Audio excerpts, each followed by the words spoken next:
من دکتر درسا جوادی هستم که اومدم یک نکته خیلی مهم رو براتون توضیح بدم. با پیشرفت علم دنیا داره به این سمت میره که درمان بیماری ها رو با مواد غذایی، مواد طبیعی که روی کره زمین هست بتونیم انجام بدیم و دیگه سمت محصولات شیمیایی نریم. البته تا جایی که دستمون میرسه و تواناییش رو داریم. امروزی که ما داریم با هم صحبت میکنیم، طب سنتی علل خصوص طب ایرانی در کل دنیا مطرح هست و دارن راجبش فکر میکنن.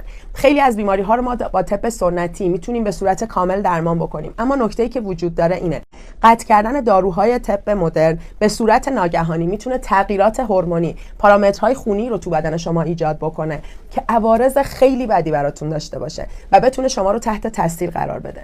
دوست من، اگر انتخاب طب سنتی هست، حتما با یک فرد آگاه مشورت کن. به هیچ عنوان سرخود داروهات رو قطع نکن و این رو بدون: درمان سنتی نیاز به حوصله، صبر تو و مداومتت داره.